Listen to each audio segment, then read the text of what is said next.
La X marca el lugar. Tras arribar a los alcantarillados blancos de Dover, durante su regreso había recorrido la calzada romana a pie o traqueteando en carretas ahí donde había tenido esa suerte. Junto a un río había visto una hilera de orcas semejantes a cañas de pescar con presas colgando. Había contemplado un gran caballo de paja seca ardiendo en mitad de un campo lóbrego y también una agradable cantidad de tetas desnudas cuando las rameras de una posada de Londres se habían burlado de él. Tras arribar a los acantilados blancos de Dover, durante su regreso había recorrido la calzada romana a pie o traqueteando en carretas allí donde había tenido esa suerte. Junto a un río había visto una hilera de orcas semejantes a cañas de pescar con sus presas colgando. Había contemplado un gran caballo de paja seca ardiendo en mitad de un campo lóbrego y también una agradable cantidad de tetas desnudas cuando las rameras de una posada de Londres se habían burlado de él. En otra posada exhibían inmóvil en el barro donde yacía enfurruñado un dragón, una especie de serpiente acorazada que hubiera sido aplanada, con unos ojos y dientes terribles pero con patas aunque no más largas que las de un escabel. Había visto una ribera represada por esqueletos. Había visto una congregación de un centenar de grajos caer sobre uno de los suyos para masacrarlo entre aquiescientes espigas de cebada y le habían enseñado a un tejo que mostraba el rostro de Jesús en su corteza. Se llamaba Peter, pero antes de eso había respondido al nombre de Aigburth y en Francia le llamaban Le Canal por su manera de sudar. Su peripecia acaecía en el año 810 de nuestro Señor, alrededor del equinoccio vernal. Había explorado medio mundo antes de volver, había pisado los confines de Bizancio y caminado en la cautivadora estela de Carlomagno. Había buscado la sombra de las cúpulas paganas en España con sus entrañas llenas de una miríada de estrellas azules sin cruz alguna a la vista. Ahora volvía a estos horizontes encapotados y envolventes, a esta tierra negra y este cielo gris, a esta región mal moldeada. Había regresado a Mercia, a Spelhow, pero no a una Medeshamsted, a su prado natal entre los cenagales de Peterboro, donde a buen seguro ya lo habrían dado por muerto y habrían traspasado su celda en favor de otro. No tardaría en llegar, pero en sus viajes había contraído una obligación que tendría que honrar primero. El contenido del saco de arpillera que colgaba de su hombro derecho, donde le había salido un callo de tanto acarrearlo, debía ser llevado a su justo y legítimo destino. Tales eran las instrucciones dadas por el amigo que le había conocido durante su odisea, y era su decisión de cumplir con ellas la que le había conducido por aquel camino de barro seco circundado de hierba y grama y afiladas cual lanzas, en dirección a un puente distante. El rocío de la mañana le caló los dedos de los pies, levantando un olor a lanolina desde el empapado dobladillo de su hábito. Subió el camino sin quejarse entre un zumbido batiente de alas atareadas, atravesando el verdedor de una vegetación que le llegaba a la altura del pecho. Frente a él, la pasarela de madera que lo llevaría al extremo meridional del asentamiento de Hampton se acercaba y agrandaba lentamente, y sus pies cubiertos de ampollas, apretados por gruesas sandalias de cuerda, redoblaron sus esfuerzos ante la perspectiva de que su viaje estuviera al fin a punto de concluir con sus 10 pequeños soldados de rostro enrojecido, exhausto por esta marcha forzada, avanzando un tiempo como una falange marcial, paso a paso, milla a milla. El día estaba dominado por nubes bajas, así que bajo sus ropajes no hacía más que sudar. Un barniz salado que le cubría el vientre y la espalda como cintas calientes que gotearan por los pliegues de su ingle hacia sus carnosos muslos. Y así, asado en su propio jugo, continuó avanzando hacia la orilla del río, que lucía gris como una piedra en contraste con el verdor circundante. No lejos del puente, bordeado por los restos de un foso, había un montículo cuadrado cuyos límites y ángulos yacían suavizados por siglos de hierba y matojos. El terraplén ofrecía un lecho atractivo para el descanso, pero optó por negarse dicha indolencia. El lugar, caviló Peter, medía unos 5 pasos por 20, y le dio la impresión de que en tiempos podría haber construido el cimiento de un fuerte ribereño, quizá incluso datara del período romano, pues entonces era habitual que tales bastiones pendieran cual cuentas alrededor del collar que constituía el río Nen. Colmando la trinchera había una colección de baratijas que conformaban una sinuosa veta.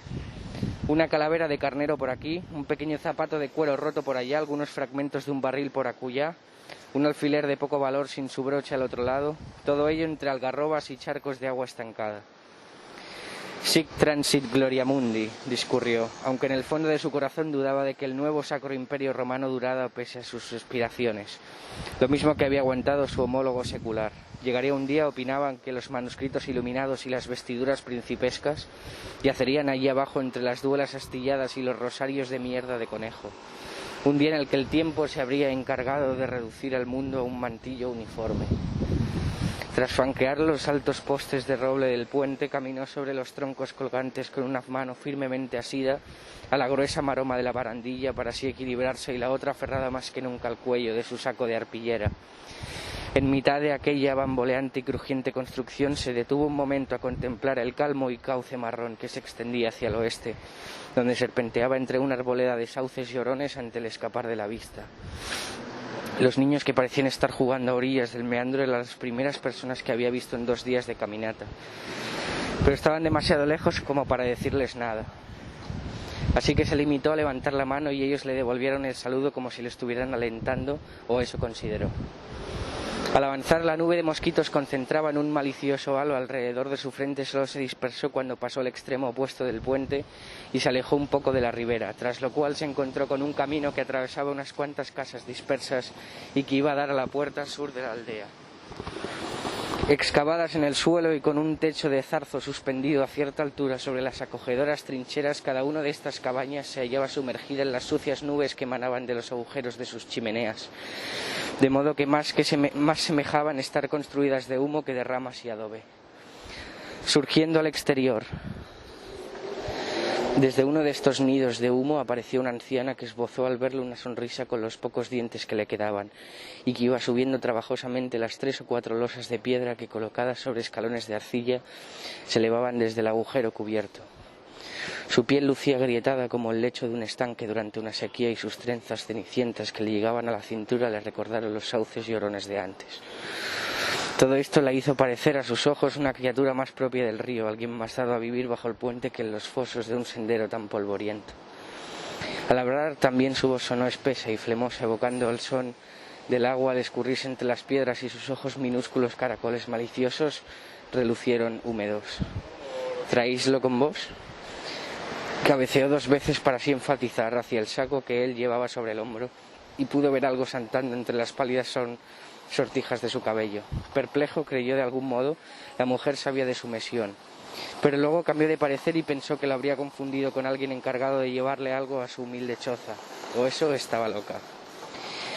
Sin saber cómo reaccionar, se quedó mirándola y sacudió la cabeza en señal de desconcierto, a la cual ella respondió exhibiendo otra vez su espantosa mueca desdentada por hallar diversión allí donde él no encontraba ninguna.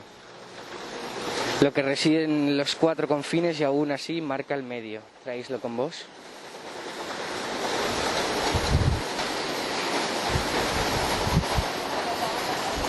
Un segundo.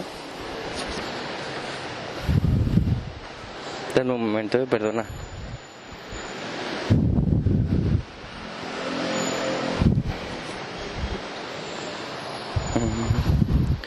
Cabeceó 2 veces para así enfatizar hacia el saco que él llevaba sobre el hombro, y pudo ver algo saltando entre las pálidas. Lo que reside en los 4 confines y aún así marca el medio. ¿Traéislo con vos? No pudo extraer sentido de aquello, solo le evocó una vaga imagen que para él no significaba nada, la de una página de un manuscrito cuyas esquinas se hubieran doblado hacia adentro. Se encogió de hombros incómodo, pensando que debía de parecer lerdo.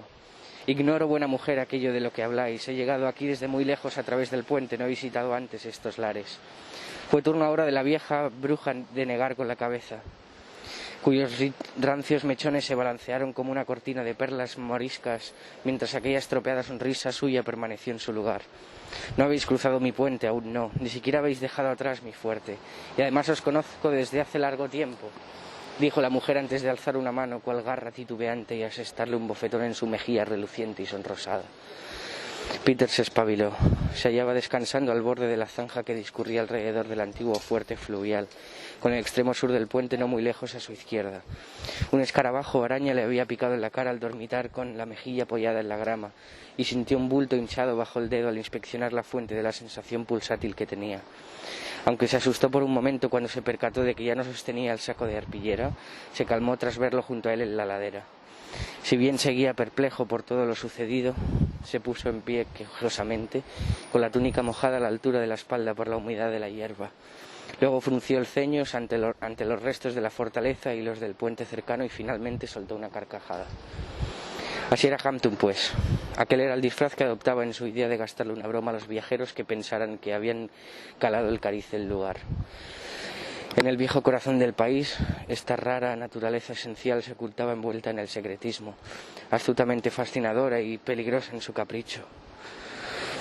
Como si no fuera consciente de su fuerza aterradora, o al menos como si fingiera no serlo. Tras el fulgor de mente de su ojo, tras su sonrisa cariada, pensó que existía un conocimiento que había decidido ocultar, a base de engaños, terrores y espectros, a un tiempo monstruosa y juguetona, grotesca incluso en sus horrores. Su carácter exhibía una cualidad que Peter creyó que podía llegar a admirar o a temer, por más que ahora siguiera riéndose por el asombro que le causaba su desafiante extrañeza. Sacudiendo su rizada y canosa cabeza en amable reconocimiento de cuán divertidamente le habían engañado, se echó una vez más al saco al hombro y se dirigió hacia el puente en lo que le pareció un segundo intento. Esta vez la estructura era enteramente de madera, un arco sólido que describía una curva sobre la fangosa corriente, sosteniendo en su base por puntales resistentes en lugar de colgar de cuerdas como en el sueño. Pudo hallar cierto consuelo, sin embargo, en el hecho de que aún hubiera una nube de mosquitos a su alrededor, y cuando se detuvo a mitad del puente y miró hacia el oeste, siguió habiendo sauces en los redondos del río, por más que ningún niño jugara a sus sombras. Arriba el gran disco de los cielos se convirtió en un vellón mugriento deshilachado en jirones hacia el horizonte y él siguió cruzando el río con la procesión de rugientes mosquitos tras de sí. A orillas del camino de tierra que se extendía entre el puente y la puerta sur no había chozas enterradas, sino solo campos de nabos con olmos y abedules en los extremos. Intercalados entre ellos había tocones podridos, así que la hilera de árboles arrojaba una semejanza fantasmal con la sonrisa de la arpía de un sueño, cuya burla cómplice se insinuaba ahora a lo largo del paisaje que lo rodeaba, o al menos tal fue su impresión. Peter consideró que sería mejor no dar más pábulo a ese juego mental de sombras chinescas, así que dirigió su atención hacia la pradera real, libre de misterio que estaba cruzando. Sobre ellos trémulos se agitaban las prímulas verdes y doradas como la mierda de vaca que daba su nombre. Nota de traductor. En inglés la planta se le conoce como cowslip, que literalmente se traduciría como excremento de vaca. Y oyó a las alondras arrullar en la hierba junto a los campos cultivados. Era un día hermoso para concluir su viaje y no había más apariciones que la que él mismo había traído consigo para tener compañía. Esta parcela de tierra marcaba el lugar en el que el río, que corría de oeste a este, trazaba un meandro pronunciado para virar hacia el sur, dejando emerger antes de retomar su curso una loma de tierra que le recordaba la protuberancia del picotazo de su mejilla. A lo largo del promontorio se habían excavado, probablemente para irrigación, 4 angostas zanjas coronadas por recios troncos que tuvo que cruzar lo mejor que pudo, con una mano asegurando su preciosa carga y la otra extendida hacia el suelo para equilibrarse, antes de llegar a la puerta sur de Hampton. Esta se hallaba entreabierta en mitad de la alta y sólida empalizada de troncos que formaba la pared sur de la villa y que contaba con un hombre delgado y un aspecto siniestro, provisto de una lanza como único guardia. Una barba grisácea de apenas un día salpicaba los alrededores de su boca, confiriéndole un vago aspecto de perro indiferente y sarnoso. No entonó saludo alguno, sino que se quedó apoyado sobre la puerta a observar como con mirada apática la aproximación del monje para obligarle a presentarse. Buen día tengáis, compañero. Pertenezco a la orden de los benedictinos y mi sede radica en Medeshamstead, cerca de Peterborough, no muy lejos de aquí. He viajado infinidad de leguas por mar y vengo ahora a Hampton cargado con un presente que... Rebuscando estaba en la bolsa a punto de sacar el objeto para ilustrar su afirmación cuando el vigía ladeó la cabeza a un lado. Escupió un gargajo brillante y verdoso en el mantillo que yacía a sus pies. Miró a Peter y lo interrumpió abruptamente. ¿Es un hacha? La voz del guardia fue plana y carente de interés y sonó como si en parte le hubiera emitido por el largo pico que le servía de nariz. Peter apartó la vista del negro espacio interior de su saco para dirigirla desconcertado y sorprendido a su interrogador. ¿Un hacha? El guardián suspiró manifiestamente, como si tuviera que explicarle algo a un niño. En efecto, un hacha. Y si os dejo entrar, ¿acaso no iréis por ahí machacando la testa de aquestas gentes y violentando mujeres o niños antes de prender fuego a todo? Peter parpadeó aturdido y luego notó por primera vez que la pared y el poste más cercanos a la puerta exhibían lenguas onduladas de hollín que corrían irregularmente desde la base hasta la parte superior. Se volvió hacia el despreocupado guardián y negó vehementemente con la cabeza mientras introducía nuevamente la mano en su saco, dispuesto a mostrar su tesoro, esta vez no para ilustrar nada, sino para tranquilizarlo. Oh, no es un hacha, soy hombre de Dios y lo único que traigo aquí es... El centinela, con expresión angustiada, cerró sus hastiados ojos y elevó la mano que nos sujetaba la lanza hacia el peregrino, agitándola de lado a lado desdeñosamente para indicarle que declinaba ver lo que quiera que contuviera la bolsa de Peter. Me importa un bledo que llevéis ahí la pierna izquierda de Juan Bautista, siempre y cuando no abráis cabezas por ahí y fagáis un fuego para quemarnos con esos harapos. El mes pasado tuvimos por aquí uno como vos que afirmaba traer el cráneo del Señor, y cuando le pregunté por qué era tan pequeño, me contestó que era de cuando Cristo era niño. He oído que las buenas gentes que viven junto a la iglesia de San Pedro lo brearon hasta las trancas antes de enviarlo a casa sollozando. Tenía los ojos abiertos de par en par y miraba al monje sin pestañear, como si sus palabras fueran un hecho aséptico que no requiriera de Peter más respuesta que la de pasar y dejar que el centinela siguiera vigilando aburridamente aquel campo de nabos. Me considero pues agradecidamente advertido. Procuraré no vender reliquias aquí y en la misma línea de acción no romperé cabezas, ni violaré a nadie, ni incendiaré nada hasta dejar atrás Hampton, ni siquiera por genuino error. Bienaventurados seáis. El centinela desvió la mirada intencionadamente hacia los distantes olmos y musitó algo incomprensible que concluyó con las palabras: largaos a ordenar un buey. Así que Peter volvió a echarse la saca sobre el hombro encallecido y atravesó la puerta entreabierta siguiendo el sendero que ascendía desde el puente hacia las cotas más altas del asentamiento. Aquí vio a cada lado de la oblicua calle unas hileras de casa con techos de paja no muy diferentes de la madriguera onírica de la bruja, aunque no tan impregnadas de humo. Tampoco las personas que habitaban el poblado parecían exhibir la singularidad de la susodicha, sino que por el contrario resultaban hombres y doncellas muy normales, con sus sombreros y pañuelos tirando de sus hijos, sus carretas y sus perros a través de las vías o montados en yeguas que no hacían más que defecar. No obstante, aún bajo la influencia de la visión onírica, decidió no considerar comunes a las gentes hasta tenerlas más frecuentadas. Avanzó pesadamente por el sendero, bordeando en su extremo una hondonada que la reciente lluvia y los caballos de paso habían conspirado para convertir en nauseabundo atolladero, y vio que a su derecha, yendo unas cabañas, los maderos de la empalizada oriental acompañaban su ascenso hacia la loma de la prominencia septentrional. Junto a las casas enterradas un poco más arriba en aquella ladera natural, había otras edificaciones más altas, aunque también más escasas, y no mucho después de pasar el recinto amurallado, se topó con una cabaña de cuarentena en la que había quien gemía y, peor aún, también quien no lo hacía. Todos ellos entre pequeñas hogueras dispuestas para purgar el aire de sus humores nocivos. Algunas siluetas se intuían incompletas por las extremidades gangrenadas o incluso amputadas accidentalmente. Entre las camas iban y venían esposas que hacían las veces de cuidadoras, con los rostros marcados por males de antaño que habían dejado su huella.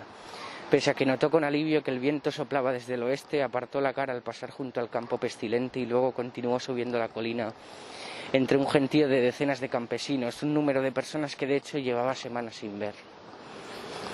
El lento ascenso lo estaba asfixiando y el calor sofocante de aquel día encapotado de nubes bajas no hacía sino bajar el sudor que ya tenía en más sudor aún, pero pese a ello se sintió feliz de estar una vez más en compañía de sus semejantes y caminó entre ellos de buen ánimo, maravillándose de todo como si no estuviera acostumbrado a tanta diversidad.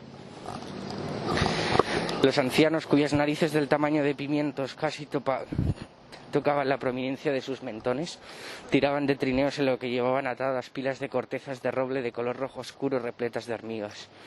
Peter tuvo que esperar pacientemente en la esquina de una encrucijada junto a una taberna de altos muros de piedra, a que un carro tirado por un caballo y lleno de artesas de creta recién molida pasara trotando, y todo ello tras dejar una estela blanca cuyos remolinos parecieron aumentar la edad de los viandantes en al menos 10 años.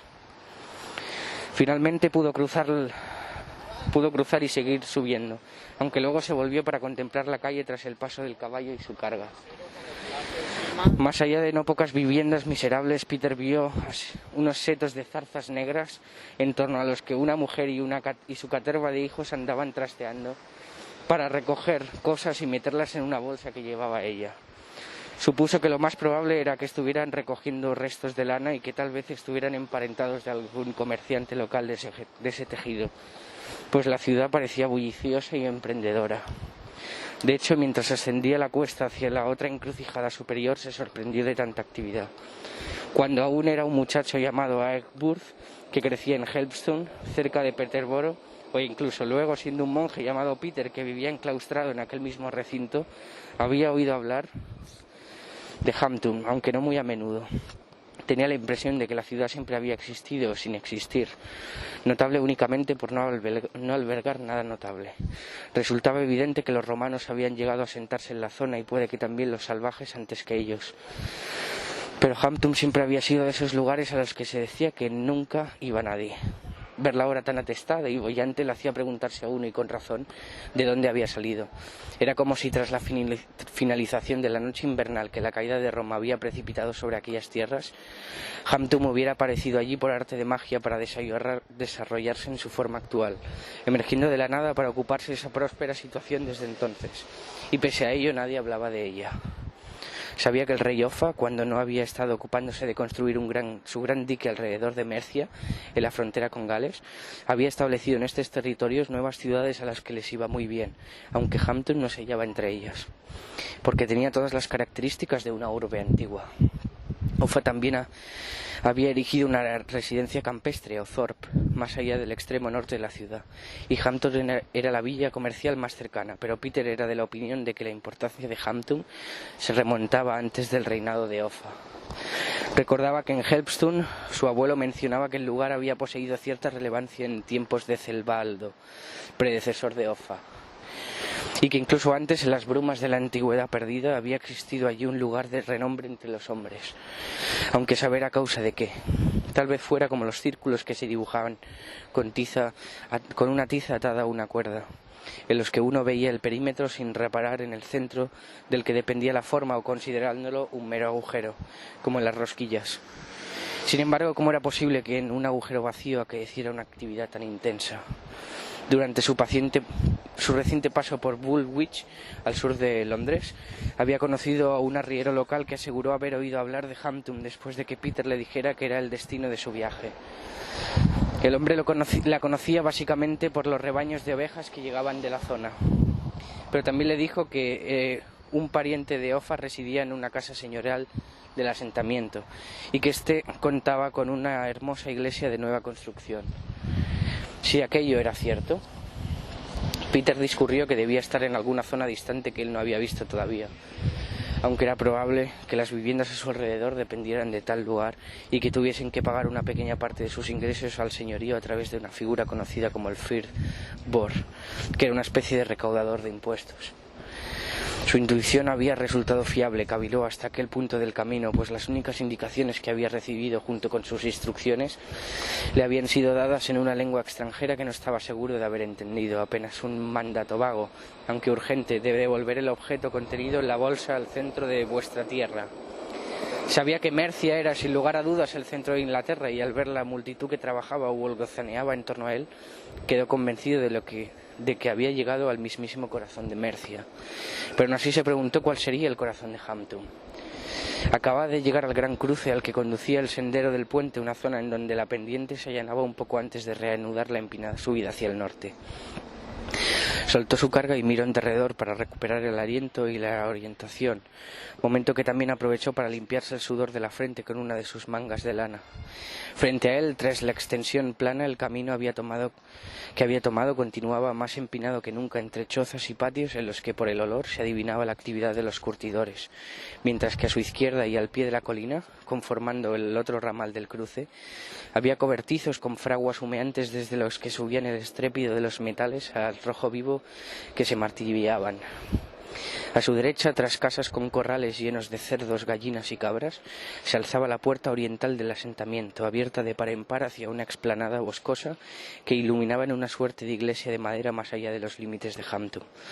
Le sonrió una mujer que pasaba y cuando ella le devolvió el favor le preguntó si sabía algo acerca de la iglesia.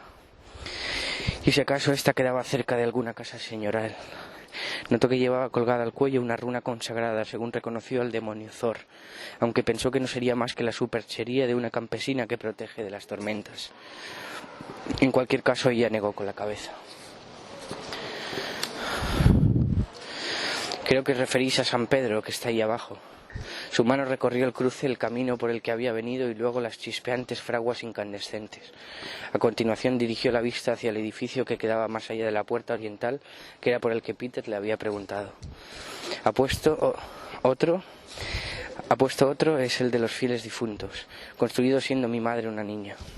Pero si lo que buscáis es una iglesia, tenéis la de San Gregorio cerca de la de San Pedro, o el viejo templo del camino ovejero, no mucho más arriba en la dirección que seguíais.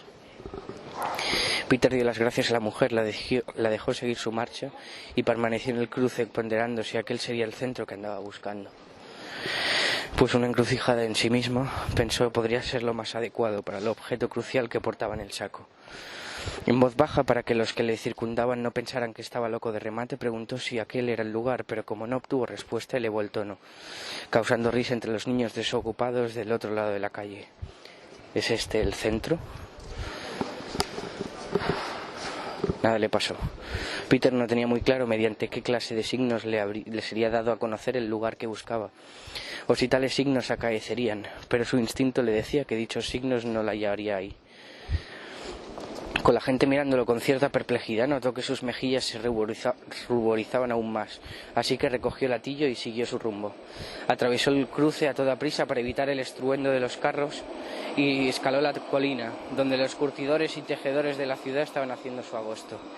Tras una larga peregrinación en la que las novedades habían sido escasas o del todo ausentes, encontraba allí una inmensa cantidad de cosas que le llamaban la atención, además de los mefíticos bombos de las curtidurías, cuyo hedor ya había captado en la base de la cuesta. Estaban las mesas que exhibían los zapatos, los guantes, las botas y los calzones de cuero, todos ellos en más estilos, colores y tamaños de los que jamás hubiera pensado que existieran en el mundo.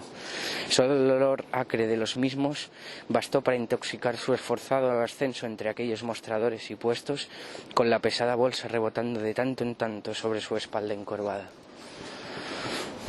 Sus ojos y oídos parecían a punto de saturarse por todo lo que veía y escuchaba en las charlas y conversaciones. La gente se congregaba febrilmente frente a una tienda entre cuyas prendas expuestas se mezclaban los artículos más mediocres y asequibles, con una armadura de cuero negro adornada con cráneos de pájaros labrados en plata. Peter dudaba de que el traje encontrara comprador o usuario, pero la multitud que lo rodeaba calculó que su coste ya habría sido sufragado por innumerables ventas de menor valor. Ahora que los lugareños estaban distraídos y que tenían la oportunidad de observarlos sin que se ofendieran, vio que los rostros ordinarios y feos abundaban más que los hermosos, y se sorprendió al descubrir que muchos hombres lucían en la piel de los brazos descubiertos para resistir la humedad del día, elaborados diseños a base de pigmentos punzados.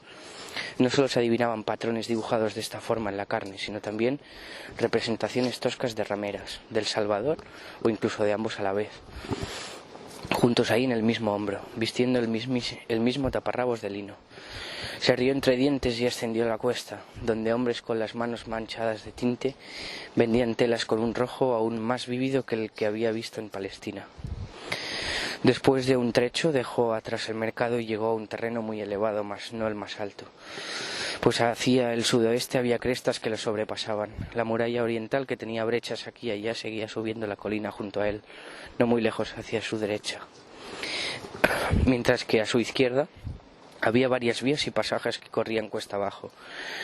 Reconociendo que vagaba sin rumbo, Peter pensó que tal vez si seguía la muralla de la ciudad acabaría por hacerse una idea de su extensión y tamaño, lo cual le permitiría determinar su centro con información más certera.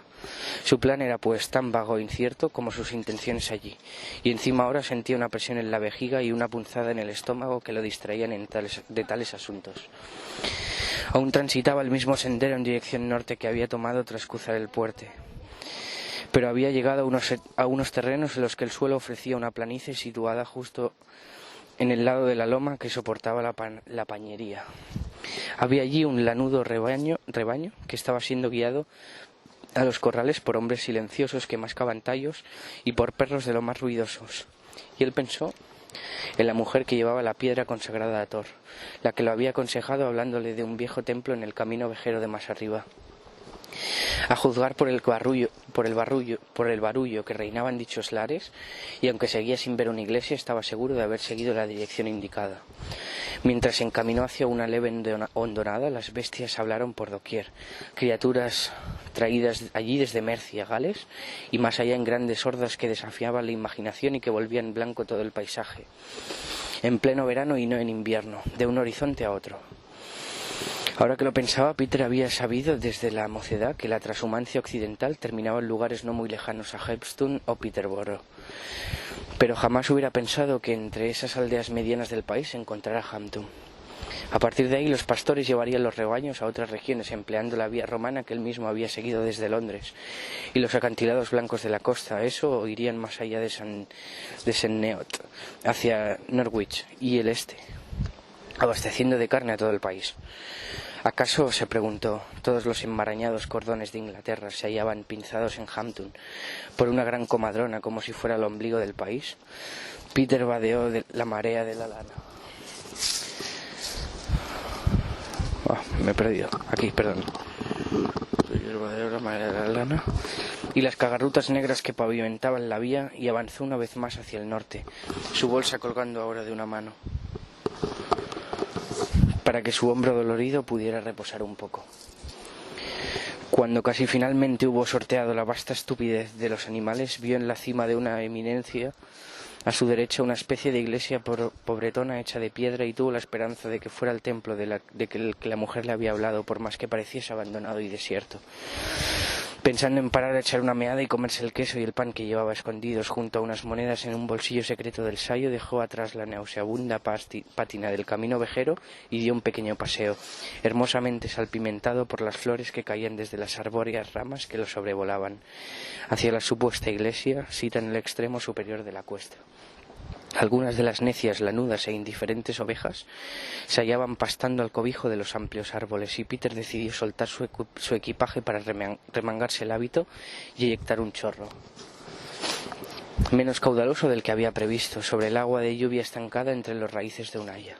Sus efluvios fueron escasos y de un fuerte olor color naranja, señal de que la mayor parte de fluidos ya los había perdido por los poros. Se sacudió el pene para escurrir las últimas gotas de tan exigua meada y buscó un sitio en el que poder comer. Al final se decidió por el exuberante y verde montículo de la base de un viejo roble, pues allí podría sentarse, apoyar la espalda y descansar a pocos pasos de la erosionada silueta del templo.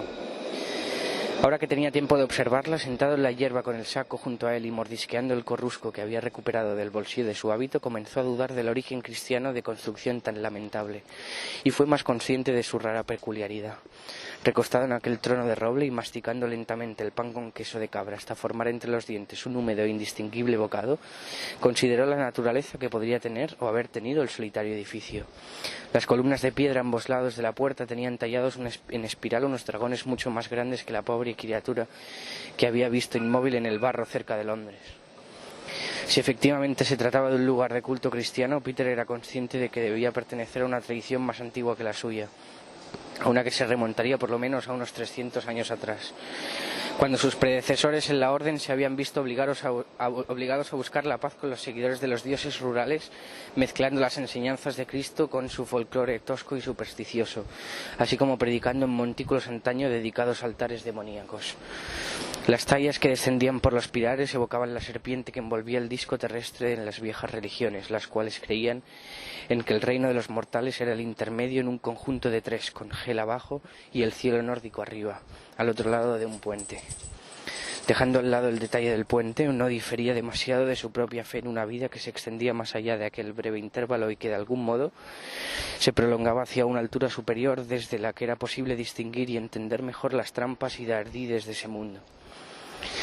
Aunque nunca lo hubiera dicho en el monasterio de San Benito, poco le importaba a él que fuese un puente o una escalera lo que conducía al paraíso. que los nombres de los personajes que moraban allí fueran conocidos, o incluso que los dioses hubiesen sido creados a partir de distintos relatos. A su juicio, era un fracaso del cristianismo imperante ahora en Inglaterra que la gente estuviera tan obcecada con la veracidad de unos escritos que en otras tierras serían admirados únicamente como parábolas, y sin que por ello pasara nada. Por lo que sabía, la Biblia de los mahometanos no era más que una colección de fábulas destinadas a iluminar e instruir con el ejemplo, y de ninguna manera podían tenerse por crónica de los acontecimientos históricos. Así era como entendía Peter la Biblia cristiana, y así era como la había leído en su totalidad. Del mismo modo en que había leído la historia de Beda, o también secretamente el poema de este monstruo danés del que todo el mundo hablaba. Y sin embargo, él mismo debía enfrentarse cada vez que intentaba enseñar la doctrina cristiana a la estrechez de miras de quien preguntaba con estulticia si la creación había tenido lugar verdaderamente en tan solo 6 días.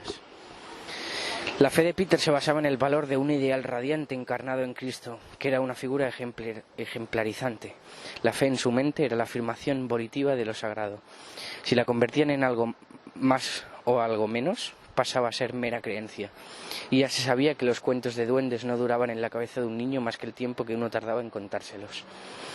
Creer en hechos materiales no era más que una vanidad que podía quebrarse fácilmente. El ideal, en cambio, conformaba una verdad eterna independientemente de cómo se expresara.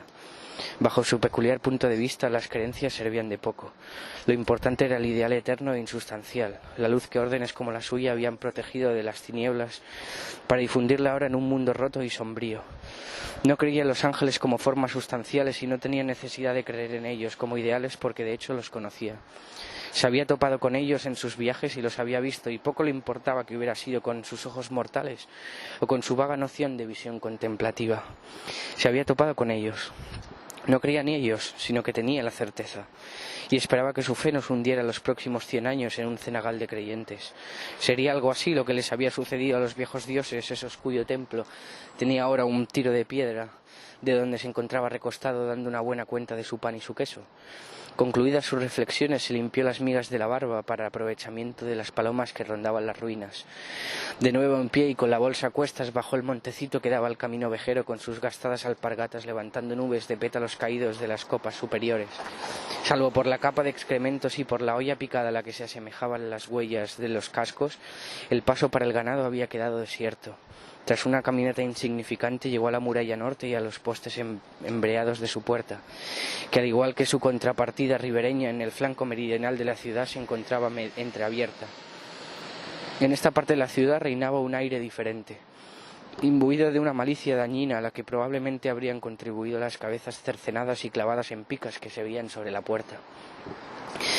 Dado que los cráneos en descomposición aún exhibían sus largas cabelleras rubias, supuso que habían pertenecido a matarifes venidos de Dinamarca o por ahí, sorprendidos de que allí en Hampton también hubiera matarifes de lugar catadura.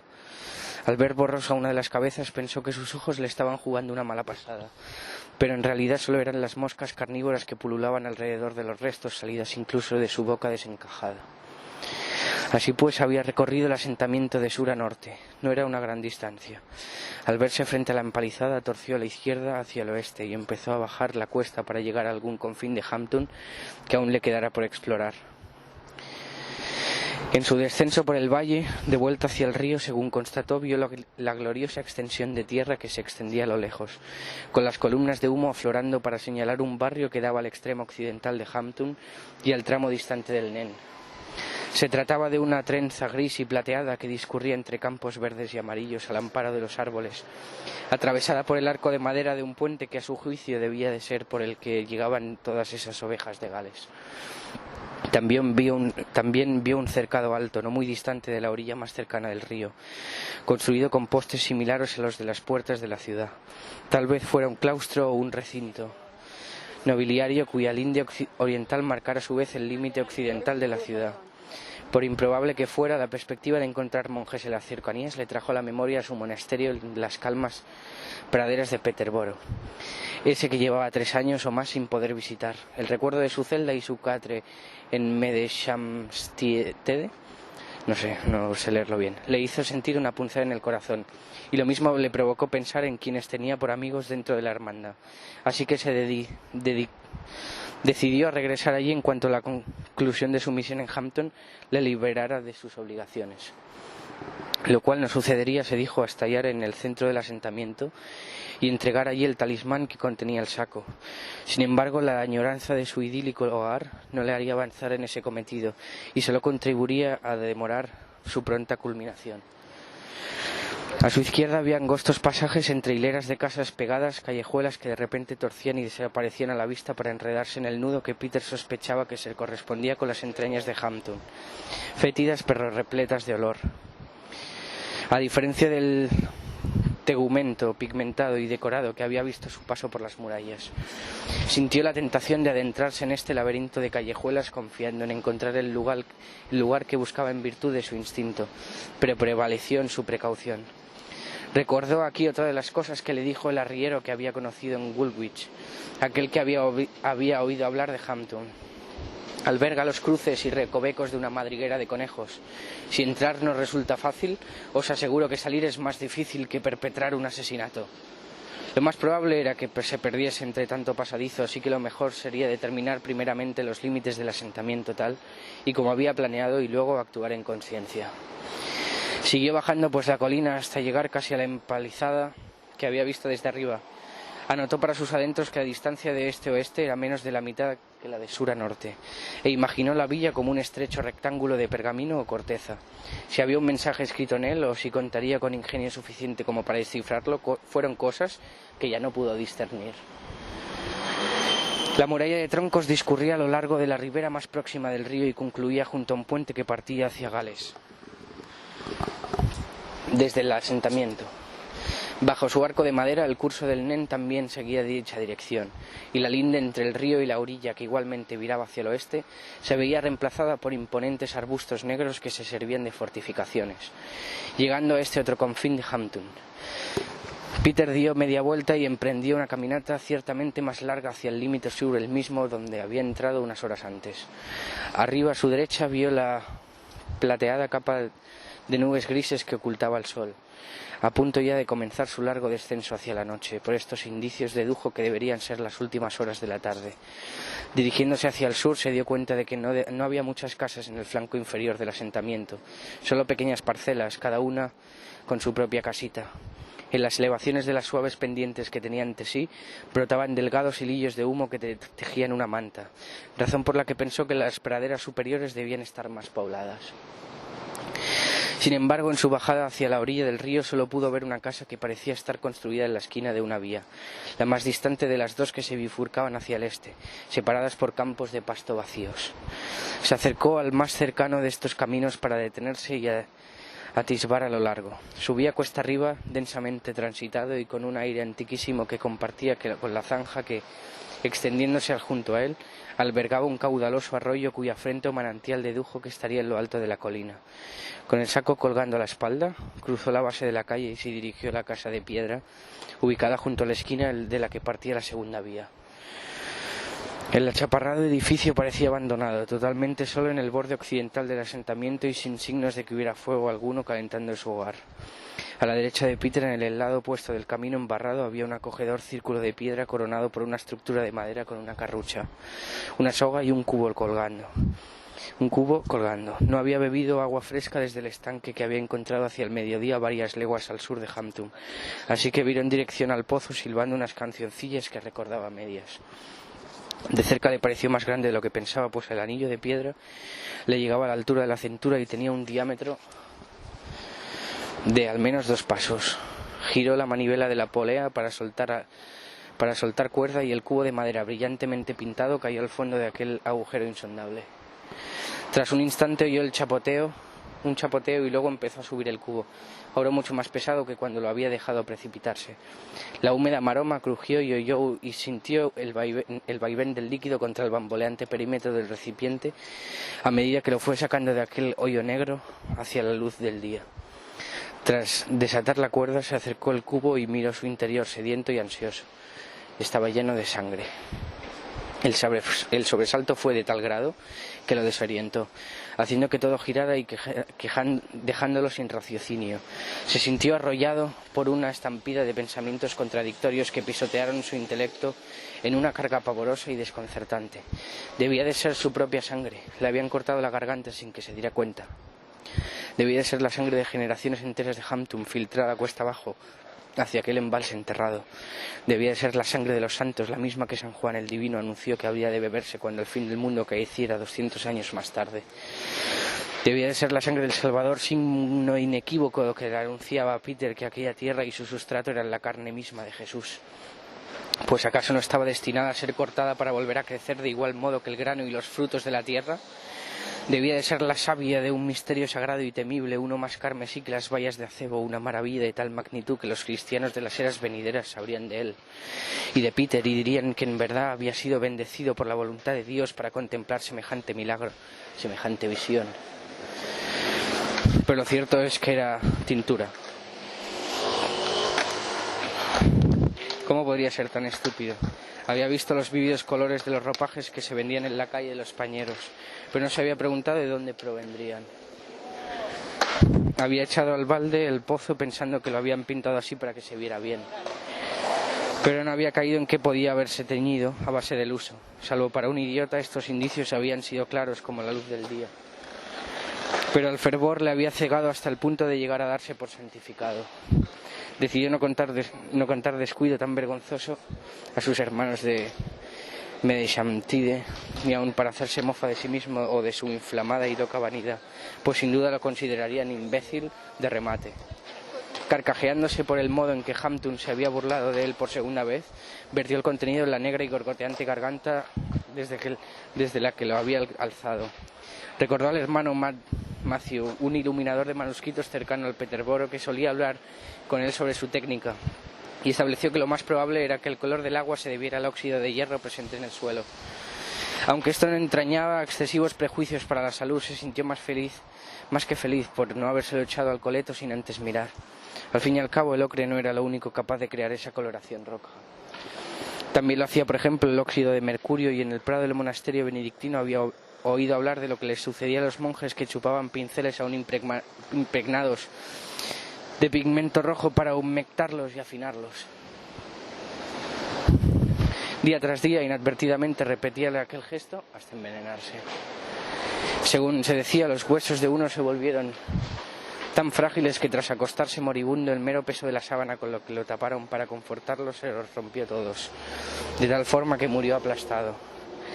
Peter desconocía si la historia era verídica y no creía que el agua del pozo allí presente estuviera envenenada, pero se alegró de no haber puesto a prueba si un descuido tan menor podía llegar a convertirse en un error fatal. Tras la reflexión que siguió al susto del descubrimiento, Peter no se juzgó a sí mismo de tan estúpido, por más que la sangre sagrada hubiera resultado no ser más que tinte en lo relativo a la verdad material de las cosas. ¿Acaso no existía también una verdad ideal que considerar, una en que la tintura terrenal se había convertido en figurada para encarnar un concepto sobrenatural y por ende carente de forma mundana? ¿Acaso no podía algo albergar más de un aspecto, de tal forma que fuera óxido de hierro a la luz de la razón y al tiempo la sangre de Cristo a juicio del corazón? Nunca había oído hablar de pozos cuyas aguas tuvieran tal tono, así que no habría sido más sorprendente que el líquido hubiese sido el que dictó su primera impresión. Fuera cual fuese la fuente, estaba claro que aquel signo merecía ponderarse. Mientras aupaba la saca por enésima vez, caviló que había sido demasiado precavido y laborioso tanto en su razonamiento como en su búsqueda. Al bordear con esmero los límites de la ciudad, Peter había considerado Hampton como un mapa esbozado sobre un pergamino plano, pero ahora lo veía más bien como algo vivo, con humores y fluidos propios, no tanto como un terreno que recorrer, sino como un extraño con el que ponerse a conversar. Lo habría encontrado más acogedor si hubiera sido menos rígido y distante al abordarlo. De regreso hacia el sendero que guiaba hacia el sur, pensó en ello y decidió ir hacia el este, más allá de la vivienda solitaria de la cuesta, para adentrarse en el asentamiento propiamente dicho. En aquel laberinto de casas achaparradas que lo sobrepasaba a su derecha y cuyas chimeneas a pleno rendimiento hacían que las nubes bajas parecieran aún más sucias de lo que eran de por sí. Pasó junto a la casa de piedra y empezó a subir, y en cuanto lo hizo le sobrevino esa sensación que había oído definir en cierta ocasión como familiaridad inédita, es decir, cuando un hecho nuevo inducía la extraña certeza de revivir un instante ya vivido. Según observó, no solo consistía en la noción de haber vivido un momento similar al de pasar junto a una vivienda solitaria mientras subía una pendiente en un lugar desconocido. Era la convicción de haber vivido aquel instante hasta en el más ínfimo detalle. Las sombras pálidas y elusivas proyectadas sobre los campos por un sol velado más allá de su cenit. El musgo con forma de mano humana junto al portal de la silenciosa cabaña, al canto de los pájaros de los setos oscuros situados al oeste, con tres agudos trinos y un grave lastimero. El hedor agrio y porcino del sudor que se le evaporaba desde los ropajes, sus pies doloridos, los aromas del río distante y aún invisible, y los recios golpes de saco rebotando contra su encorvada columna. Se quitó el pensamiento de la cabeza y avanzó más allá de la escruta caliza para ascender la colina. No pudo ver nada más a través de las oscuras rendijas que hacían a la vez las veces de ventana, pero tuvo la inexplicable y vaga sensación de estar siendo espiado. Con el propósito de asustarlo, el lado más perverso de su personalidad le sugirió que era la vieja arpía de su sueño la que vivía sola en la penumbra de aquella casa silente, y también la que lo estaba vigilando. Pese a saber que aquello no era más que un espectro que había conjurado para atormentarse a sí mismo, lo cierto es que se estremeció y no tardó en disponerse a dejar bien atrás la dichosa cabaña. A continuación se desvió del camino que subía hacia el este y torció hacia el sudoeste a través de una callejuela que no era más que una franja hierba en un mar de malezas.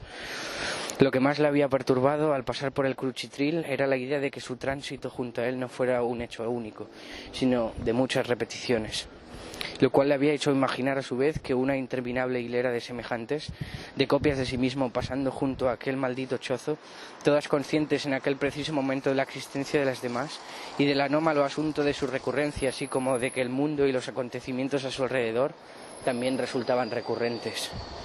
Era como si a veces se considerara un fantasma, un muerto que estuviese revisando las aventuras de su vida tras haber olvidado que no merecían ni una segunda ni de hecho una centésima lectura, y que de repente se topara con un paisaje que reconociera por la descripción de una casucha aislada, el graznido de un mirlo o un trozo de líquen con forma de mano.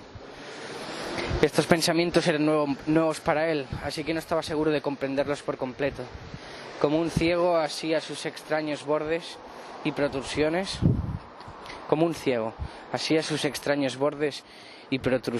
pero era consciente de que sus formas auténticas quedaban más allá de su alcance.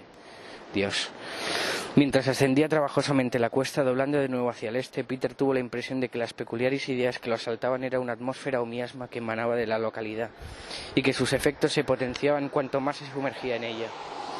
Le daba a su ánimo un carácter que no podía nombrar, como si fuera un matiz nacido de la mezcla de muchos otros. De miedo y también de asombro, de alegría y gozosa esperanza, pero también de una tristeza y congoja que le costaba describir o situar. La misión contenida en su saco de arpillera parecía arrojar sobre su alma tanto una escalada de júbilo como una gravedad tal que lo quebrara y aplastara bajo ella. En estas contradicciones residía esa sensación que parecía componerse de todas las sensaciones humanas y que se colmó tanto de ella que a un punto estuvo de desbordarlo. Esta impresión emocionante y desagradable un tiempo, concluyó, era la que debían sentir todas las criaturas cuando actuaban bajo los designios de Dios. Tras vadear los altos tallos de hierba llegó a otro camino de tierra que, aunque ascendía la colina tal y como lo hacía la calle, del Pozo de la Tintura llegaba más lejos. Este nuevo sendero conducía a un grupo de casas que no eran sino agujeros cubiertos por ambos costados, y en ellos había perros desaliñados olfateando entre hombres que se carcajeaban o mujeres enojadas que arrastraban a niños pequeños. Arriba del todo pudo ver los edificios más altos del lugar, así como el bullicioso tráfico de las carretas, y concluyó que el paraje debía ser la plaza principal del pueblo. Un poco más arriba, entre las casas bajas y el gentío a su derecha, contempló la preparación de una quema en una pared desnuda, en una parcela desnuda y ennegrecida. Cargada con carritos y sacas, la gente iba a estos sitios a destruir cosas demasiado grandes o sucias como para quemarlas en casa. Vio pesados montones de ropa, tal vez contaminados por la plaga, siendo descargados de las carriletas con horquetas. Y también vio una carreta llena de basura, cuyo cochero conducía hacia atrás entre gritos y avisos para que los viejos que se ganaban el pan en el quemadero se afanaran con las palas. Como había poco viento, el hedor y los vapores se elevaron en una espesa columna sobre llamas. Pero Peter sabía que un clima distinto hubiera envuelto las apretujadas viviendas en una niebla pestilente. Con la intención de eludir la mayor parte de su semejante asquerosidad, abandonó su camino hacia el este, torciendo por la primera callejuela que encontró.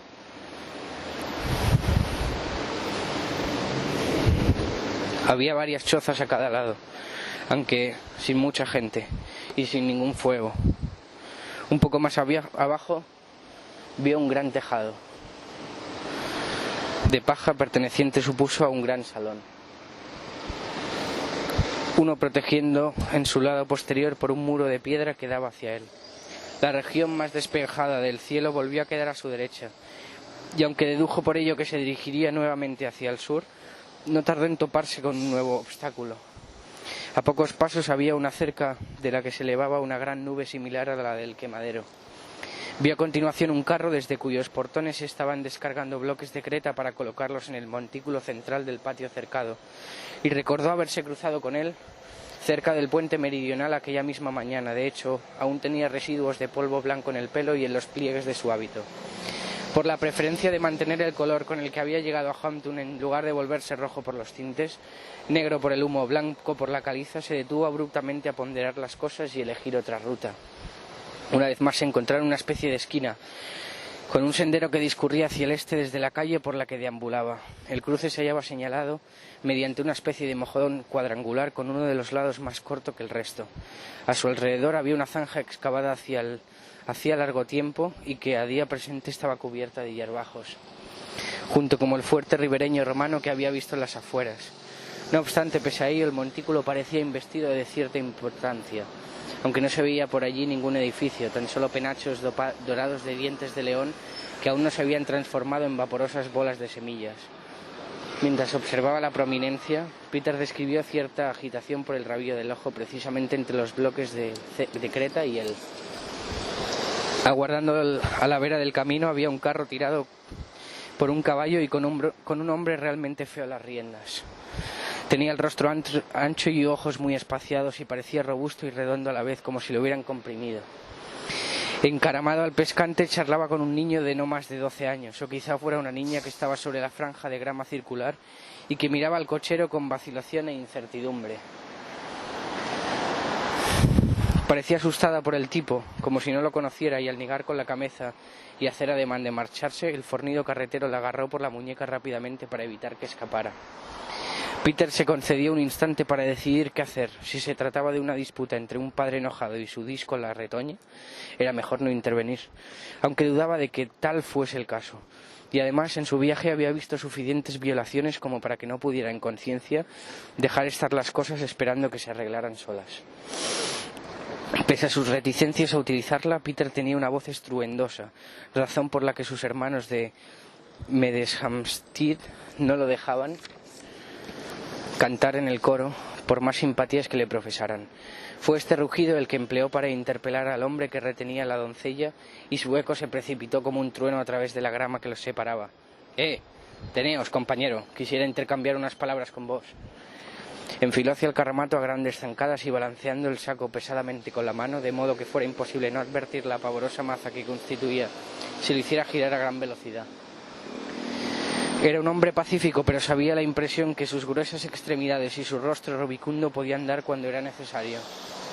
No había sobrevivido a un viaje por medio mundo sin emplear aquel semblante amenazante en beneficio propio. En el pescante, el hombre, cuyo cuerpo parecía constreñido, volvió la cabeza bruscamente para mirar a Peter, que avanzaba directamente hacia él a través de las juncias, blandiendo el improvisado mangual. Tras soltar a la niña, el bribón pareció desconcertado y ansioso por huir. Dio un alarido para espabilar a la yegua y salió escopetado colina abajo con su carga botando. Dobló un recodo, se detuvo en la esquina a mirar, preso del pánico, al monje, y entonces se esfumó por completo. La doncella rescatada, parada en el borde de la zanja circular, observó la partida de su atacante antes de volverse hacia Peter, que se hallaba detenido a mitad del camino, encorvado y jadeante por el esfuerzo, y que elevó una mano en su dirección para calmar a la asustada chiquilla. Ella aprovechó la situación para calar a su rescatador, cuya cara roja cual remolacha chorreaba sudor mientras emitía una monstruosa sibilancia respiratoria. Luego decidió huir en dirección opuesta a la de su asaltante, corriendo colina abajo como si se encaminara hacia el sendero meridional en el que se ubicaba la casa solitaria y el pozo sanguinolento. La vio marcharse mientras recuperaba el aliento entre aquellos tallos pochos, y pensó que no podía culparla en absoluto por temer a su libertador. No todos los monjes eran como él, y aunque sabía que las cancioncillas obscenas sobre frailes en celo eran esencialmente falsas, también conocía hermanos de desagradables apetitos que contribuían al crédito de dichas calumnias. La niña mostraba sabiduría al escabullirse y no confiar en nadie en aquellos tiempos nuevos y perturbadores, así que no se ofendió por su marcha. Es más, le agradeció a Dios el haberlo puesto ahí a tiempo de prevenir una injusticia. Animado por este buen humor, decidió volver al camino de trayectoria oriental, a ese que había abandonado para rodear la pira y sus vapores. Después de recuperar el aliento, se dirigió hacia la calle que ascendía por el lado norte del montículo, y mientras andaba meditó sobre lo que acababa de suceder. Si al llegar al pozo hubiera optado por un sendero distinto, la niña podría haber sido víctima de un asesinato antes de ser horriblemente arrojada a los setos. ¿Quién sabía a día de hoy qué hijos o nietos podrían engendrar o qué cambios en el devenir del mundo hubieran forjado tal incidente? Si los motivos que lo habían llevado ahí resultaban no ser más que un mero espejismo alimentado por el sol de las tierras lejanas, al menos este suceso le permitiría afirmar que había servido a la voluntad del Señor. Pese a estar latiendo como un tambor, su corazón bulló de alegría durante su ascenso por el pedregoso camino, con el saco al hombro y el sudor cayendo en cascadas sobre la frente. Se encontraba pensando que el día estaba llegando a su fin cuando al levantar la vista vio a otro fornido peregrino que venía hacia él, uno no tan viejo como Peter y que iba tan extravagantemente ataviado que resultaba cómico. Llevaba un bonete que parecía un molde de pudín puesto del revés cuyo borde fuera sobresaliente, y sus prendas no combinaban unas con otras. Era como si hubieran sido descartadas por otros, aunque dada la rareza de las piezas, a saber con qué otros serían esos. Lucía un pequeño abrigo y unos pantalones sueltos de tela ligera, y sus pies iban calzados con botas de cuero trabajadas de modo que Peter no había visto en la vida, ni siquiera en los puestos de curtidores cercanos a la puerta oriental de Hampton. Tan bufonesco era el aspecto del lamentable caminante que el monje no pudo evitar sonreír cuando se acercaron uno al otro. A diferencia del carretero que había querido raptar a la pequeña de antes, y aunque tuviera una apariencia pálida y gris, el hombre no se veía malintencionado. Puede que fuera un desdichado dado a ciertas transgresiones, pero parecía de buen corazón.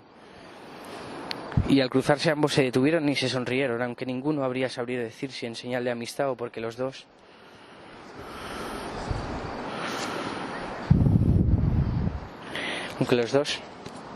encontraron humorístico el aspecto del otro. Peter fue el primero en saludar y hablar. Caluroso día que por trotar por ahí.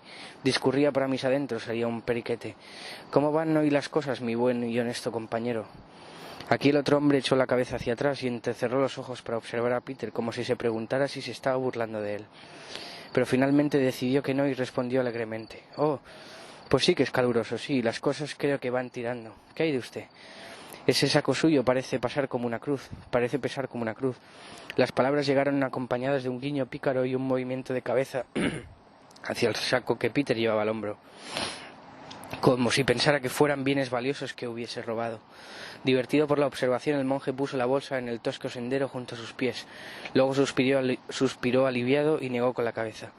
Dios os bendiga, no lo es, no. Y si lo fuera, no sería una que yo envidiara.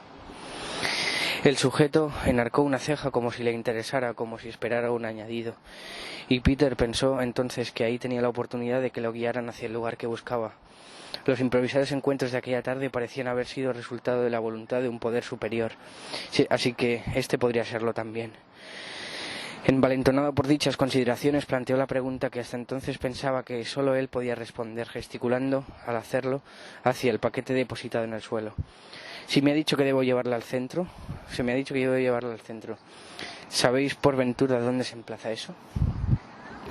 La duda de Peter provocó un gran fruncimiento de labios y numerosos murmullos pensativos en su reciente camarada, que se quitó su estrambótico bonete para revelar una coronilla calva y comenzó a escudriñar los cielos como si el lugar por el que le habían preguntado residiera en alguna parte de ahí arriba.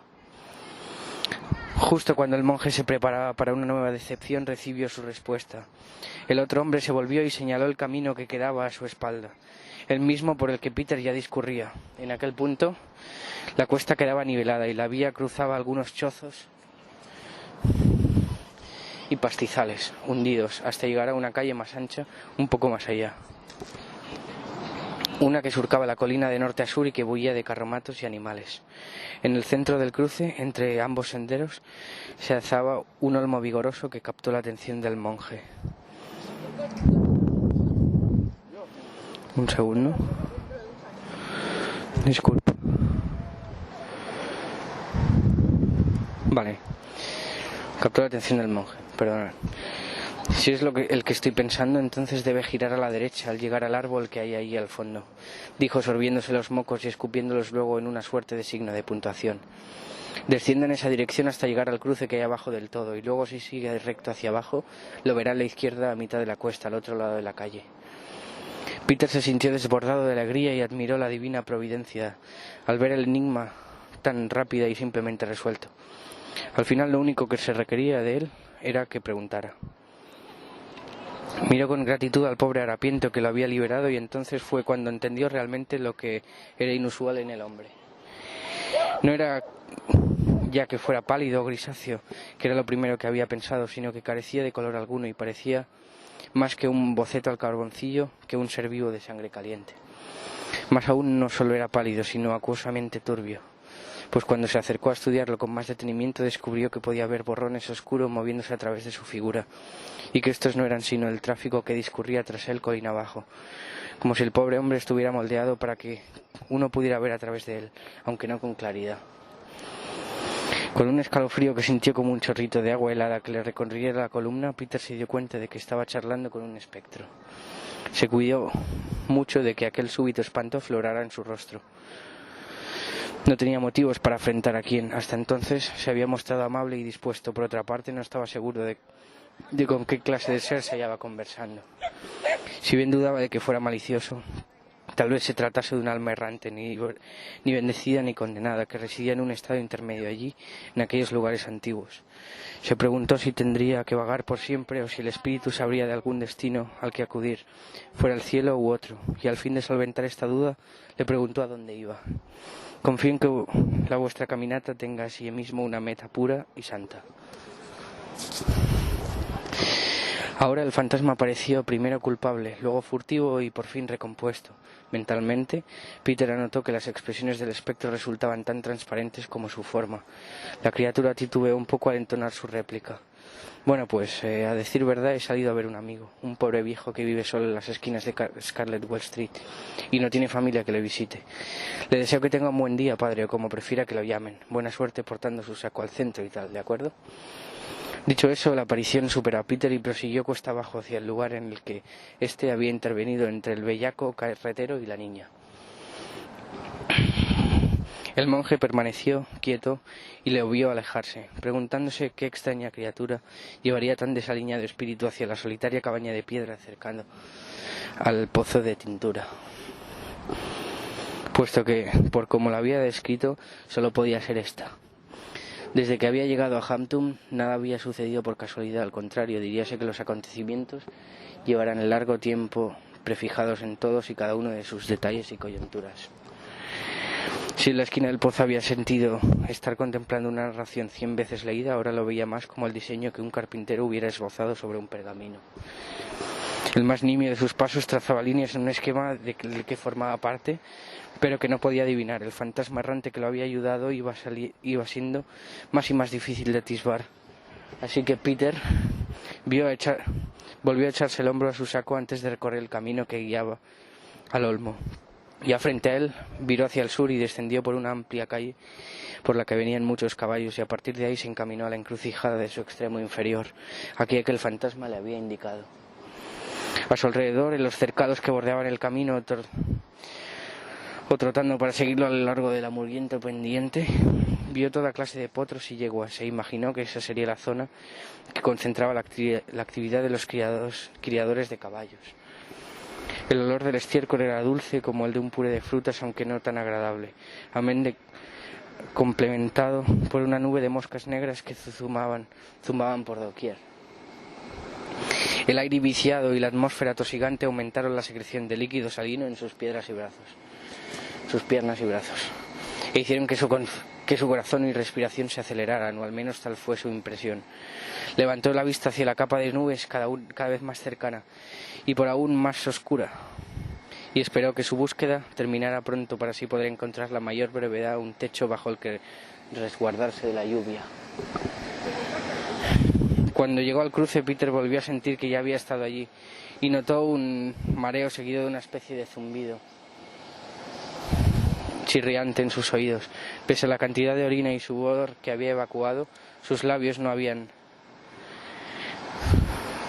probado una gota de agua desde el almacén, desde el amanecer. Se detuvo en la esquina noreste de la encrucijada y contempló la nueva calle que se extendía hacia el este. La escena que tenía ante él, todo humo y centellas, le hizo comprender al instante dónde se encontraba. Había llegado al final de la calle de las Fraguas, la que había visto aquella misma mañana al subir desde el puente. Si el genuino centro de Inglaterra se hallaba cerca del lugar, ¿cuántas horas había pasado deambulando a tan poco trecho de él? Claro que si hubiera llegado directamente no habría visto el antiquísimo templo del Camino Vejero, ni el pozo sanguinolento, ni habría estado allí para salvar a la niña. Oteó aturdido la chisforroteante e incandescente vía y se maravilló de los vericuetos por los que lo había guiado el destino. Observó a los hombres que, llenos de orín, trabajaban en el oro derretido, así como los viejos, casi ciegos y a su edad, que se inclinaban sobre las filigranas de plata. Un sujeto que parecía enano soplaba con las mejillas hinchadas y sus labios fruncidos en la boquilla de una larga pipa, o trompeta, de cuyo extremo surgía una pompa similar a las de jabón, solo que ardiente. Y Peter se dio cuenta de que era una bola de cristal al rojo. Vio las sonrisas de los mercaderes cuyos ojos brillaban más que todas las gemas, que atesoradas en sus bolsas habían derramado como una lluvia de gotas brillantes sobre sus arácnidas palmas. Y al ver la forja de las riquezas del mundo supo que entre tales esplendores lo que llevaba en su saco de arpillera era una perla incomparable. Se volvió hacia el otro lado y miró hacia el oeste, a lo largo de la calle por la que ahora guiaban a muchos de los caballos que había visto colina arriba. Más allá, en el lado donde se encontraba parado, observó el imponente techo de paja de un edificio y pensó que debía tratarse del gran salón cuya parte trasera había contemplado cerca del solar de la sofocante nube de caliza. Al final, en el lado opuesto de la calle, la torre de una iglesia se alzaba entre los edificios. Puede que el gran salón perteneciera a la casa señorial de la que había oído hablar, esa que habitaba el principesco pariente de Offa y que poseía una iglesia adyacente. La buena mujer con la que había hablado en la calle de los Herreros había mencionado la existencia por aquellos lados de una iglesia dedicada a San Pedro, así que bien podría ser la construcción que admiraba ahora. El fantasma le había dicho que se descendiera hasta el cruce y que luego siguiera recto hacia su destino, sito a la izquierda, al otro lado de la calle. Con el corazón aún acelerado e iluminado por los haces mortecinos que se filtraban entre las nubes de lluvia congregadas sobre él, atravesó la bulliciosa villa con un paso vacilante, pues debía tener cuidado de llegar ileso al otro lado evitando los carros que pasaban. Desde esta nueva atalaya oteó ansiosamente colina abajo hacia el este, para ver si vislumbraba algún signo del centro al que lo habían guiado tan depauperada alma. No vio más que pastizales y un patio cercado que por el ruido podía ser el de un herrero, aunque lo cierto es que la mitad de la cuesta, que era donde le habían hecho creer que estaría el centro, se hallaba más lejos. Cada vez más preocupado, siguió bajando la pendiente con sus cansados ojos escudriñando expectante los terrenos que había ante él. Tal y como pensaba, el patio del herrero estaba casi al principio, mientras que al otro lado del cruce, en la esquina de la calle de los Metales, también había una herrería. Entre las ennegrecidas forjas no había más que un campo vacío y yermo. De pronto sintió en la mejilla una incipiente, gruesa y gélida gota de agua, de lluvia. Al llegar a lo que estimó como la mitad de la cuesta, se detuvo en la cuneta y miró un campo abierto, pero solo encontró un paisaje silvestre. El martilleo en su pecho ahora era más intenso, y tuvo la certeza de haber llegado allí una y mil veces antes para obtener siempre el mismo resultado. Seguía yendo allí una y otra vez, y nunca hallaba nada salvo los carreteros y sus monturas de acá para allá, por el ancho camino a través de una lluvia ahora más intensa. Nada, salvo el holgazán que estaba parado frente al patio del herrero en la esquina con la calle de los orfebres. Nada, salvo unos cardos, un árbol y un solar baldío allí donde esperaba hallar entornizada el alma de todo un país. Ignoraba si era llanto, sudor o lluvia lo que sintió gotear sobre su rostro inclinado con desesperación hacia aquel cielo grávido. Al volver a preguntar lo mismo que en una de las encrucijadas precedentes, una duda que en esta ocasión planteó con una voz llena de ira y cansancio, como si ya no le importase quien pudiera oírla. ¿Es este el centro? Todo quedó en suspenso en aquel momento. En sus oídos el eco se convirtió en una suerte de zumbido, como si el instante detenido fuera en sí mismo reverberante y resonara con todas las preciosas coyunturas que lo componían. La lluvia permaneció inmóvil o cayendo muy lentamente, con sus gotas cual infinitos botones de ópalo clavados en el aire por doquier y en la crin de los caballos. Cada pelo fue un fulgurante filamento de cobre. El estiércol brillaba como si fuera el genuino tesoro de aquella tierra. El maná de los campos y las alas de las moscas que revoloteaban a su alrededor semejaban las ventanas de la más esplendorosa de las iglesias. En el terreno baldío, allende la áurea rampa paralizada que era la calle, entre matojos de hierba mutados en llamas esmeralda, aguardaba un hombre vestido de blanco con un cayado labrado de buena madera. Su cabello era como la noche, la leche, al igual que su túnica, y permanecía allí como un faro en mitad de la escena, pues era la fuente de toda su luz, la cual recubría de un matiz exquisito los ojos de toda criatura. Su amable mirada se cruzó con la del monje y Peter supo que era el amigo que se le había aparecido en Palestina, el que le había encomendado su tarea y dirigido en su odisea. El alfa de su viaje se convirtió en su omega, y en sus oídos resonó ahora un bramido como el batir de grandes alas que interpretó como su propio pulso amplificado. Su pregunta le fue entonces respondida. En el encantamiento paralizante que reinaba en la calle, la silueta llameante levantó los brazos en señal de júbilo, extendiendo sus grandes alas cegadoras a los costados. Exultante habló con una voz poderosa como un eco entre grandes montañas que resonara a su vez en 1000 direcciones a un tiempo. Era la misma lengua extraña que Peter había escuchado aquella primera vez, con palabras que explotaban como esporas en su mente para diseminar en ella las semillas de nuevas ideas. Exist. Sí, es aquí, soy yo, sí, existo. Sí, es en este lugar de excesos donde con una cruz ha de ser marcado el centro. Sí, es aquí donde yace la salida de tu viaje, donde tú y yo nos reunimos. Sí, hacia los mismísimos límites de la existencia, sí. La criatura ablandó el cayado como si lo apuntara hacia Peter. Largo y pálido como si estuviera hecho de pino, vio que su extremo había sido afilado y decorado con un tono azul anciano. Desconcertado por este detalle y sin saber por qué lo estaba señalando de esta manera, el monje observó entonces que el palo no lo apuntaba a él, sino al lugar que había tras él, y cuando se volvió su movimiento parecía romper el hechizo. El zumbido de sus oídos no cesó pero el mundo comenzó a moverse otra vez, y la lluvia volvió a caer rápidamente en lugar de descender con parsimonia. Tras él, entre lo que parecía un establo para caballos y el enésimo patio de herrería, vio una pared de piedra con algunas violetas naciendo de las grietas, y una puerta de madera con herrajes metálicos ligeramente entreabierta. A través de ella vislumbró un claro de tumbas protuberantes con sus lápidas enhiestas, y un poco más allá un humilde edificio hecho de piedras pardas e irregulares junto al que había 2 monjes charlando de pie.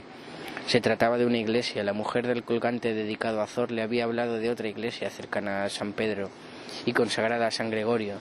El brazo izquierdo con el que sostenía el saco empezó a dolerle, así que decidió cogerlo con el derecho, si bien esto no mitigó la punzada. Casi en estado de aturdimiento se adentró en lo que ya era una lluvia torrencial y cruzó la puerta que daba a los terrenos de la iglesia no muy lejos de donde se encontraba.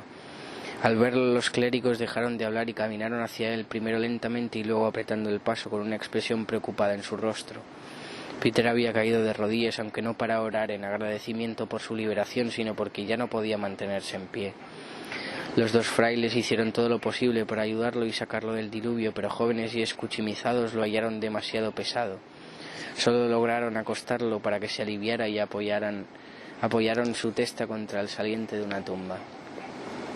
Se agarraron sobre él con los hábitos desplegados como para protegerlo de la lluvia, aunque con esto solo consiguieron parecer cuervos y no lo guarnecieron en demasía. Sobre ellos Peter atisbó el ojo de la tormenta, una masa de perlas negras que pululaban y bullían hasta para convertirse en un formidable y cambiante océano de plegaduras. En aquel momento todo se iluminó y enseguida se escuchó un trueno aterrador que hizo que los atentos monjes gritaran y que lo acuciaran de manera más urgente con cuestiones tales como de dónde venía o qué lo había traído hasta allí. Los relámpagos ahogaron el cielo con su fulgor y Peter levantó el brazo derecho, pues el izquierdo lo tenía entumecido para señalar el saco que yacía junto a él sobre la hierba empapada. Cuando lo entendieron, abrieron la bolsa de arpillera y sacaron el objeto que estaba dentro, sometiéndolo así al viento y la lluvia. Medía palmo y medio por ambos lados, estaba toscamente tallado en piedra de color marrón y resultaba demasiado pesado como para levantarlo con una sola mano. La lluvia plateada goteaba de sus esquinas y los monjes se quedaron tan perplejos como maravillados ante su visión. —¿Qué es, hermano? ¿Podéis decirnos dónde lo encontrasteis? Peter habló, aunque con dificultad, y por las expresiones de los monjes diríase que tomaron sus palabras por delirios. Según entendieron, el hombre habría cruzado los mares hasta llegar a un osario, en el que había encontrado un tesoro enterrado. Una vez extraído, se le había aparecido un ángel para conminarlo a que entregara la reliquia al centro de su país. Les pareció oírle añadir que acababa de volver a encontrarse con dicho ángel hacía poco, y que éste le había confirmado que aquella pequeña iglesia era el destino de su peregrinaje. Gran parte del discurso del pobre desgraciado se perdió en el bramido de los cielos, y al final le suplicaron que revelaran qué tierras eran esas en las que había un osario con reliquias sagradas que brotaban del suelo.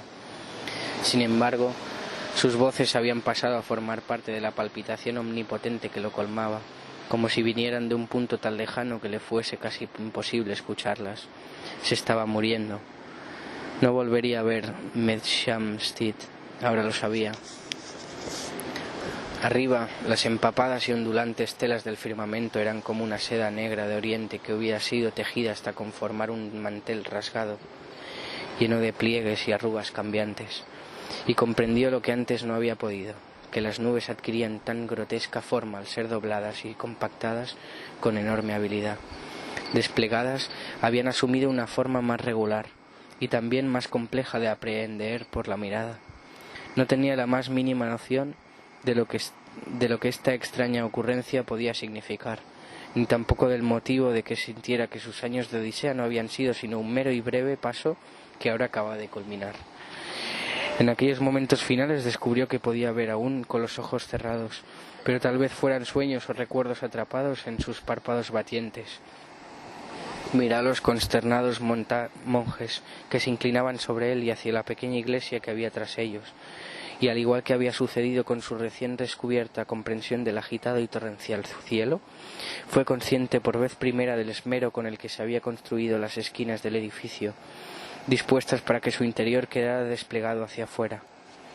Del mismo modo, lo que antes había tomado por tallas en los pretiles de las ventanas eran en realidad personas diminutas cual mosquitos, aunque él no sabía que eran de su mismo tamaño y que sencillamente estaban muy lejos. Cuando los homúnculos los saludaron con una reverencia, tuvo la sensación de conocerlos desde siempre. A su lado, a los dos monjes ya no los podía ver, pero sí oía cómo le hablaban para preguntarle nuevamente desde dónde traía aquel signo perfectísimo. La última palabra que pronunció fue Jerusalén.